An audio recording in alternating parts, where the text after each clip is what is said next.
opening up around the base of the fairing.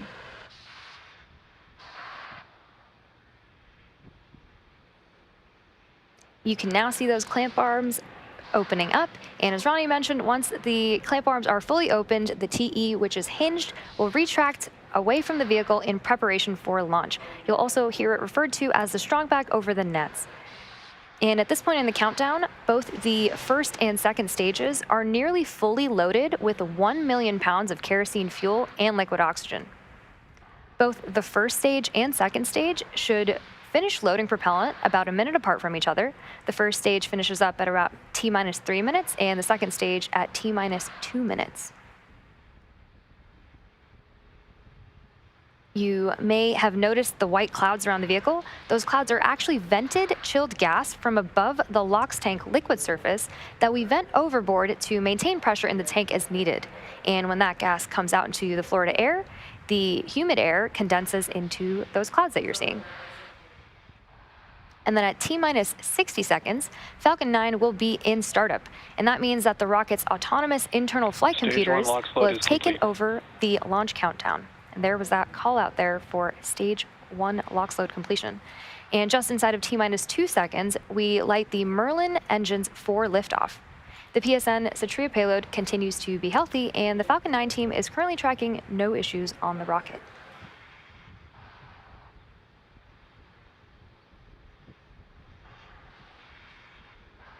So again, the next major milestone we are tracking is final LOX load completion, at which point Falcon 9 will be fully loaded with both fuel and oxidizer.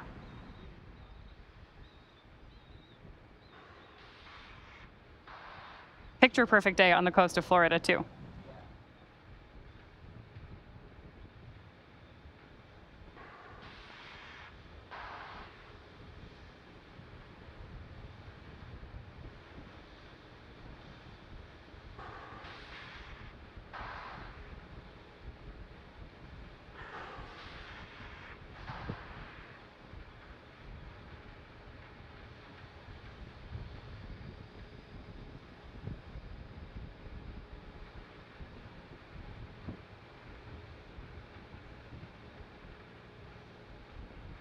Stage 2 LOX load is complete.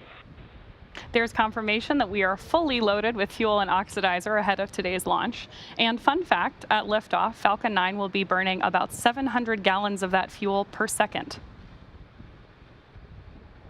Ground gas closeouts.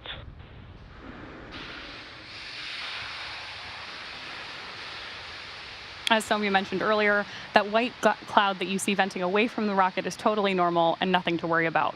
The next call out we're listening for is also one she explained to you. That's going to be that Falcon 9 is in startup mode and that the internal flight computers have taken over the terminal count.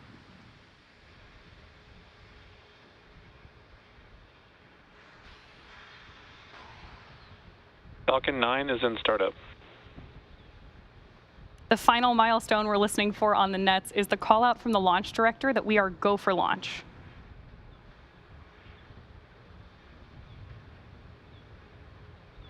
LD on countdown, go for launch. There you hear it. We are just over 30 seconds from liftoff, and all systems are go for the launch of Falcon 9 and the SATRIA payload. Go Falcon 9, go PSN. T-minus 30 seconds.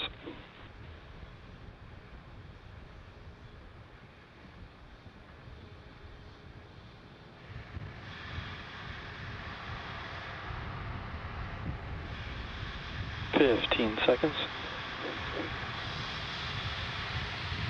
T-minus 10, 9, 8, 7, 6, 5, 4, 3, 2, 1. Ignition.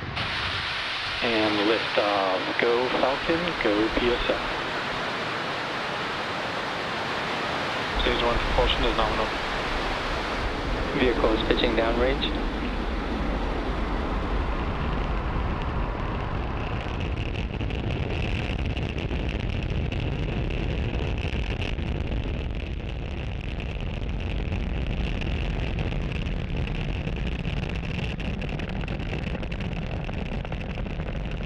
That incredible view means that Falcon 9 has successfully lifted off from pad 40.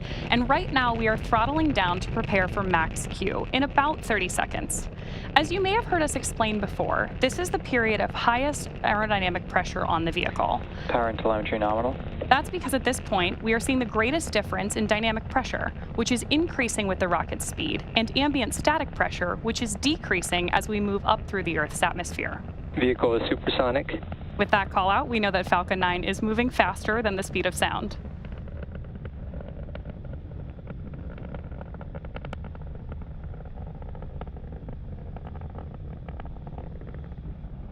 Max Q. With confirmation that we've passed through max Q, we have 3 events coming up in quick succession, starting with main engine cutoff, stage separation, SES1, or second engine start 1.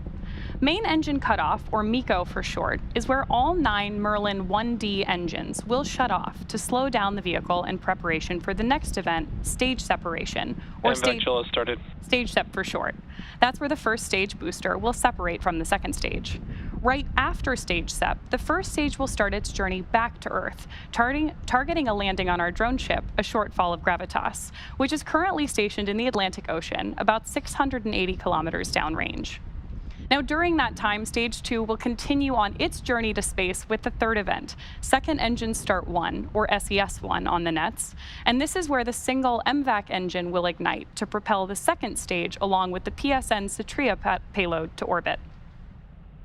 In addition to these 3 major events, the fairing halves will also separate less than a minute after SES1, so keep an eye out for all of those coming up in about 10 seconds.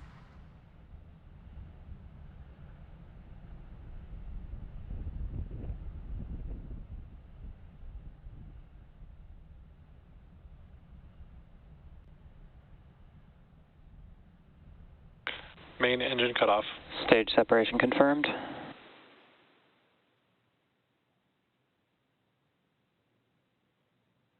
MVAC startup. So you heard the callouts there, and you can see on your screen in this great dual view that we have that the MVAC engine on our second stage has ignited. Now, this is the first of 2 second stage burns that we're tracking for this mission.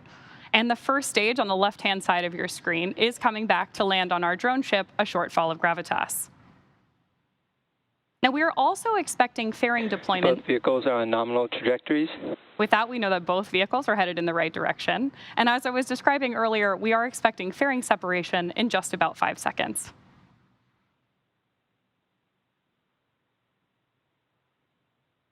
Fairing separation confirmed. As some of you mentioned earlier, reusability is part of our secret sauce here at SpaceX. So with that confirmation of fairing separation, we know that both of those are coming home again. The first, or one of them is flying Acquisition of signal Bermuda. for the 7th time and the other for its 9th.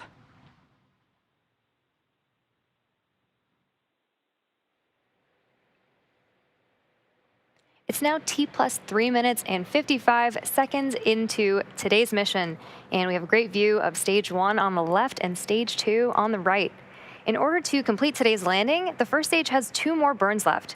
Next up will be the entry burn, where 3 of the Merlin engines on the first stage will reignite, and this will help slow down the F9 first stage as it re-enters the upper part of the Earth's atmosphere. That entry burn should start in about 2-ish minutes from now and will last about 20 seconds.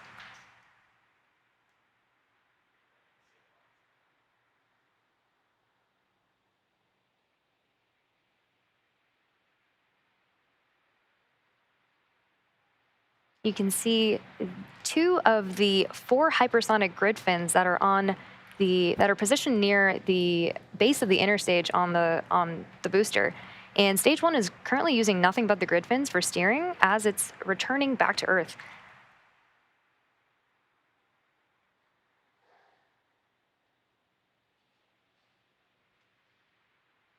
You can also see those little puffs of gas. Those are nitrogen gas bursts for attitude control, and they also help orient the rocket on its way back down.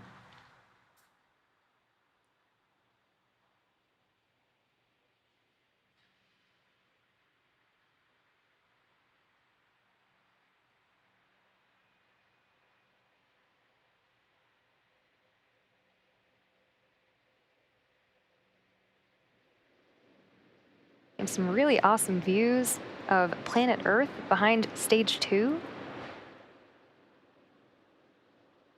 And again, that entry burn on the first stage coming up in about a minute.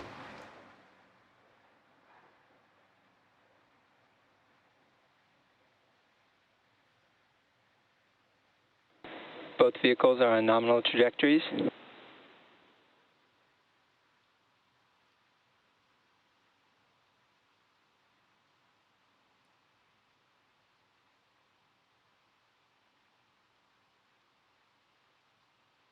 Like I promised, we have great views of Earth behind MVAC and behind the first stage as it's coming back down to Earth.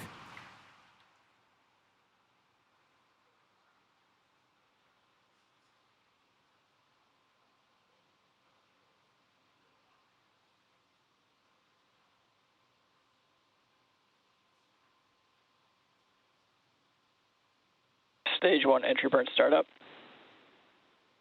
You can see that 3 of those engines have now relit engines 1, 5, and 9 for the entry burn. It's about 20 seconds for this burn.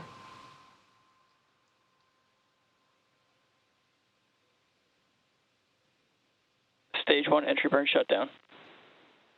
Now, with confirmation of entry burn shutdown, we have one last burn before the first stage attempts to land on our drone ship, and Stage 1 FTS has saved. that is the landing burn.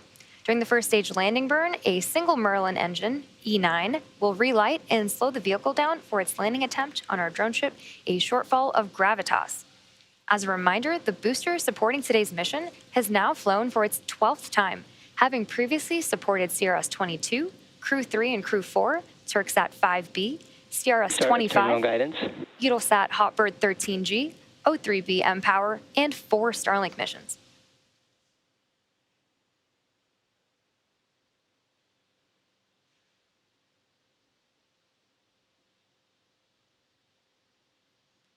We'll also be coming up on SECO 1 or second engine cutoff 1 in about 30 seconds from now. Stage 1 transonic. Stage 2 FTS has saved. You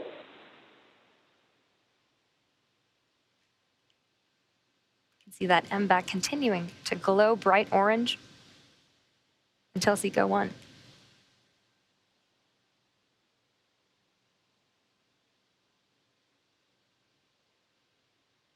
Nominal orbit insertion. MVAC shutdown.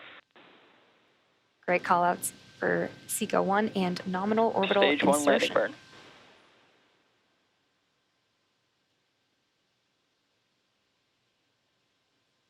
Expected loss of signal, Cape Canaveral. There's that view of landing burn. Stage 1 landing leg deploy.